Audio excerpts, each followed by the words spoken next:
അടിയന്തര പ്രമേയത്തിന്റെ വിഷയം RSS ADGP കൂടിക്കാഴ്ചയായിരുന്നെങ്കിലും അവസാനം എത്തിയത് മലപ്പുറം ജില്ലാ രൂപീകരണത്തിലും തുടർന്നുള്ള വാഗ്വാദങ്ങളിലും.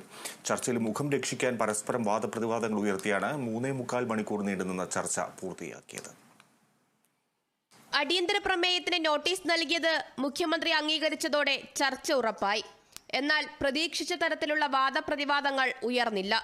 വിഷയത്തിൽ നിന്ന് മാറി സ്വർണം പൊട്ടിക്കലിലും ഹവാല ഇടപാടിലും എത്തിയതോടെ ഊർജ്ജസ്വലരായി വാദപ്രതിവാദങ്ങൾ ഉയർത്തുകയായിരുന്നു ഭരണപ്രതിപക്ഷ അംഗങ്ങൾ.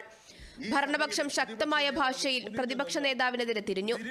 കുത്തിത്തിരിപ്പുണ്ടാക്കുന്നയാളാണ് പ്രതിപക്ഷ നേതാവെന്ന് MLA V. ജോയ് ആരോപിച്ചു. മലപ്പുറം ജില്ലാ രൂപീകരണത്തിനെതിരെ മുദ്രാവാക്യം വിളിച്ചവരാണ് കോൺഗ്രസുകാരെന്ന് KT ജലീൽ പരിഹസിച്ചതോടെ സഭാതലം പ്രക്ഷുബ്ധമായി. എന്തായിരുന്നു കോൺഗ്രസ് ജാഥ നടത്തി പറഞ്ഞത്? മലപ്പുറം ജില്ലയിലുടനീളം മലപ്പുറം ജില്ല വന്നാൽ താനൂര് കടപ്പുറത്ത് പാകിസ്ഥാന്റെ പടക്കപ്പലെത്തും. അന്നാണ് CH മുഹമ്മദ് കോയ സാഹിബ് താനൂരിൽ ചേർന്ന വമ്പിച്ച സമ്മേളനത്തെ അഭിസംബോധന ചെയ്തുകൊണ്ട് പറഞ്ഞത്, മലപ്പുറം ജില്ല വന്നാൽ താനൂര് കടപ്പുറത്ത് പാകിസ്ഥാന്റെ പടക്കപ്പലെത്തുമെന്നാണ് ഇവിടെ ചില ആളുകൾ പറയുന്നത്. എന്നാൽ ഞാൻ അവരെ ഓർമ്മിപ്പിക്കട്ടെ, എങ്ങാനും മലപ്പുറം ജില്ല രൂപീകരിക്കുകയും എന്താണ് സാർ ഇത്? KT ജലീൽ ഗാന്ധി നിന്ദ നടത്തുന്നുവെന്നായിരുന്നു VD സതീശന്റെ ആരോപണം. തൊട്ടു പിന്നാലെ മുൻ മുഖ്യമന്ത്രി CH Muhammad കോയയെക്കുറിച്ച് KT Jaleel MLA ആരോപണങ്ങൾ ഉന്നയിച്ചത് PK ബഷീറും ജലീലുമായുള്ള വാഗ്വാദങ്ങൾക്ക് വഴിവെച്ചു. ഞാൻ CHന്റെ എല്ലാ എഴുതപ്പെട്ട ലേഖനങ്ങളും വായിച്ചിട്ടുണ്ട്. ഞാൻ വെറുതെ പറയുന്നതല്ല. PK ബഷീർ വായിച്ചിട്ടേ ഉണ്ടാവില്ല ഒന്നും.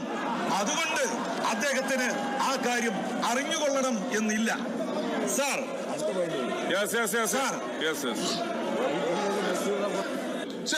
PK ബഷീർ വായിച്ചോ? PK ബഷീർ വായിച്ചില്ലേ എന്നറിയാം.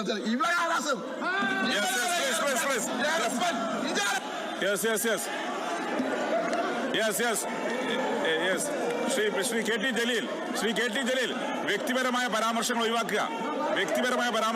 ശ്രീ KT ജലീൽ. ബഹളം രൂക്ഷമായതോടെ സ്പീക്കറുടെ ഇടപെടലുണ്ടായി. 3.25 മണിക്കൂർ നീണ്ടുനിന്ന ചർച്ചയിൽ ആരോപണ വിധേയർ വിഷയമായത് കേവലം നാമമാത്രം. പ്രത്യക്ഷത്തിൽ ചർച്ച പ്രതീക്ഷിച്ച ഫലമുണ്ടാക്കാതെ പ്രതിപക്ഷ വാക്കൌട്ടോടുകൂടി അവസാനിക്കുകയായിരുന്നു. Kerala vision news, Thiruvananthapuram.